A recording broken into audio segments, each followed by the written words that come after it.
अरविंद राजभर, बड़ी बात मैं कहने जा रहा हूं आपके चैनल पे। अरविंद राजभर से और माननीय ओम प्रकाश राजभर जी विधायक हैं और एक पार्टी के राष्ट्रीय अध्यक्ष हैं।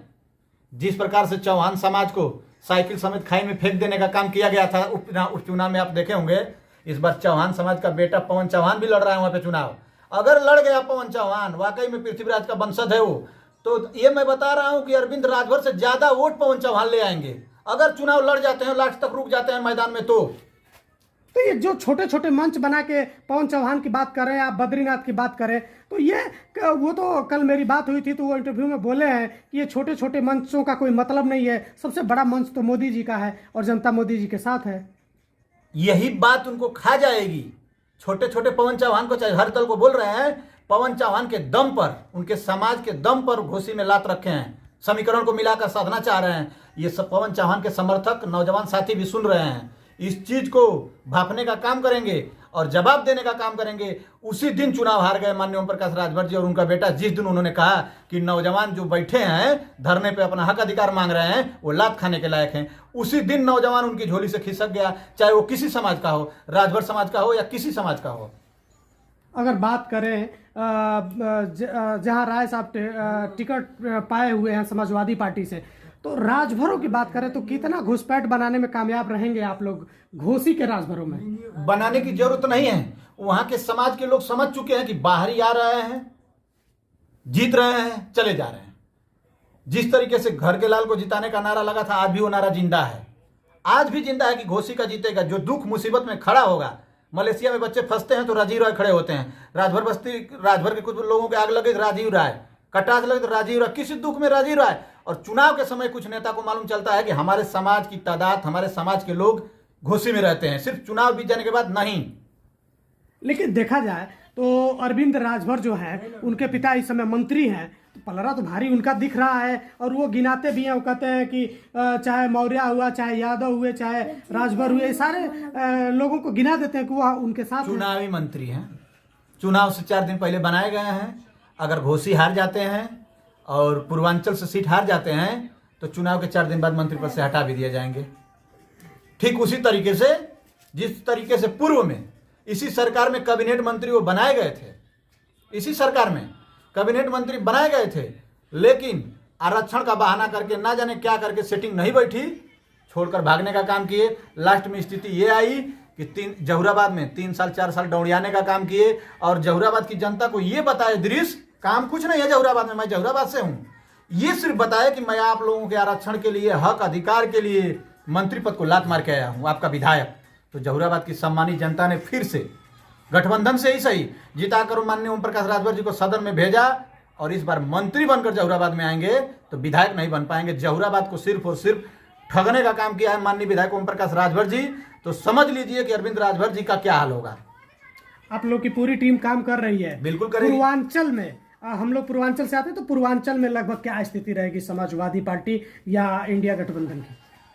देखिए, पूर्वांचल में दावा भर के मंत्री बने हैं कि मैं पूर्वांचल में मेरी पकड़ है, और वो दावा नहीं साबित कर पाते हैं तो कहीं ना कहीं 4 दिन बाद वो हटा दिए जाएंगे। मैं बोल रहा हूं आपके चैनल पे, जिताना किसी तरीके से है, घोसी नहीं, हर सीट पे दावा भर के बने हैं। और जो डॉक्टर अरविंद राजभर जी विधायकी का चुनाव नहीं जीत पा रहे हैं, उनको जबरदस्ती सांसदी लड़ाया जा रहा है। क्या घोसी में कोई राजभर समाज नहीं है? क्या घोसी में कोई चौहान समाज का लड़ा दे? कार्यकर्ता नहीं है उनके पास कोई? क्या सिर्फ 18 टिकट मिलेगा तो बाप बेटा लड़ेंगे, 1 टिकट मिलेगा तो बाप बेटा लड़ेंगे और झंडा डंडा उठाने का काम समाज के लोग करेंगे? ये सबसे बड़ा विषय होगा।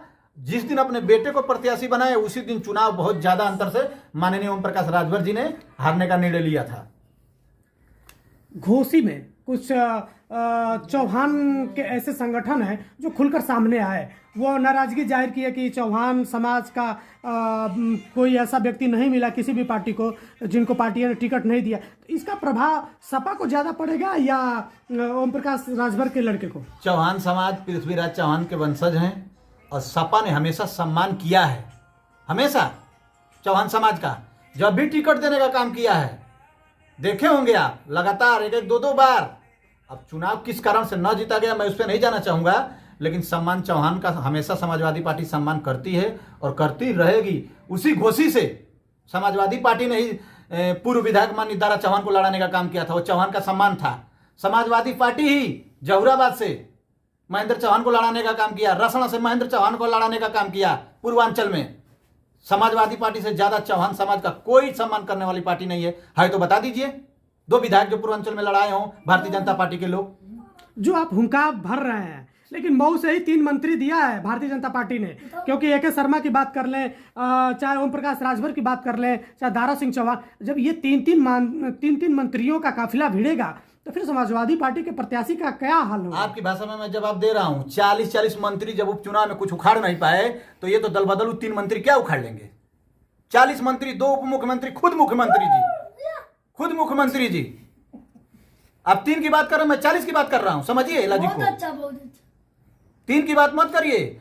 जनता वहां का क्या कह रही है, वहां का मुंड क्या बनाई है जनता, ये मायने रखता है। घोसी की जनता तय करेगी, मंत्री विधायक नहीं तय करते हैं, जनता मंत्री विधायक बनाती है। इस चीज को मत भूलिए पत्रकार महोदय जी। समाजवादी पार्टी के एक वरिष्ठ नेता जिनकी उम्र लगभग 90 वर्ष है, वो कह रहे थे कि हमारी रैलियों में भीड़ दिखता है, हमारे रैलियों में लोगों की संख्याएं दिखती हैं, लेकिन रिजल्ट नहीं आता है। आएगा रिजल्ट, जब तक जनता जाग जाएगी तो रिजल्ट आएगा। और जाग चुकी है जनता, शिक्षा, रोजगार, महंगाई पे जनता जाग चुकी है। जिसके घर में 2 नौजवान पढ़ा लिखा लड़का घर में है, उस घर के माँ बाप का आंख खुल गया है कि मुझे राशन और भाषण की सरकार नहीं चाहिए, शिक्षा रोजगार की सरकार चाहिए, जो हमारे नौजवान बेटा बेटी को नौकरी दे सके और राशन हम खरीद के ला लेंगे। इस बार राम मंदिर भारी रहेगा कि बेरोजगारी, ये जो युवाओं के साथ जो हो रहा है, रोजगार नहीं है, तो क्या भारी रहेगा इस बार? क्योंकि भारतीय जनता पार्टी के लोग कहते हैं हमने राम मंदिर बना दिया, तो राम मंदिर हावी रहेगा चुनाव पे या रोजगार? राम मंदिर, पाकिस्तान, हिंदू मुसलमान के अलावा शिक्षा रोजगार पे बात नहीं है, महंगाई पे बात नहीं है। 15 लाख हम लोगों का कहाँ गया? आज भी हमारे लोगों का 10 वर्ष 2 बार सरकार हो गई, नहीं मिला। 2 करोड़ रोजगार कहाँ गया? किसानों की आय दुगनी हो रही थी, कहाँ गया? असली सवाल ये है, आप लोग तो राम मंदिर आप लोग चलाते हैं। पहले भी हम लोगों के भगवान राम थे, मंदिर हम लोगों का आज भी है, आस्था से खिलवाड़ नहीं है। हमारे प्रभु श्री राम हैं, सभी लोग हैं। हम भी जय श्री राम, जय शंकर भोले सब नारा लगाना जानते हैं, लेकिन नारा लगा करके वोट नहीं मांगा हम समाजवादियों ने, काम पे वोट मांगते हैं हम लोग। ओम यादव जी युवा चेहरा है, काफी एनर्जी है, बात भी बड़ी फ्रेंकली करते हैं। राष्ट्रीय अध्यक्ष से जब मिलने का मौका मिलता है, आपके पार्टी के जो राष्ट्रीय अध्यक्ष हैं अखिलेश यादव जी, तो उनसे मिलते हैं तो क्या संदेश मिलता है और किस तरह की एनर्जी मिलती है? ऊर्जा आ जाता है और अपने सिर्फ वो दीवाना कर देते हैं, डबल पावर आ जाता है। नौजवान को कोई नेता सम्मान देने वाला उत्तर प्रदेश के अंदर है, चाहे सर पे हाथ रख के, चाहे नौकरी देके, उस नेता का नाम श्री अखिलेश यादव जी। और मैं उत्तर प्रदेश की जनता से कहना चाहूंगा कि 1 बाई गेट 1 फ्री आप सुने होंगे किसी मॉल में, उसी प्रकार से श्री अखिलेश यादव जी को वोट दे करके CM और PM का दावेदार तो आप लोग है ही हैं, साथ में एक इंजीनियर फ्री पाते हैं। एक इंजीनियर ही जानता है कि आगरा एक्सप्रेसवे बनाएंगे तो कैसे जुड़ेंगे। एक इंजीनियर को ही मालूम है कि पूर्वांचल एक्सप्रेसवे बनाएंगे तो कहां से जुड़ेगा। इंजीनियर है श्री अखिलेश यादव, सही बात। CM के साथ साथ इंजीनियर फ्री। और किसका दिमाग कितना है मैं कहना कुछ नहीं चाहूंगा, सब लोग जानते हैं।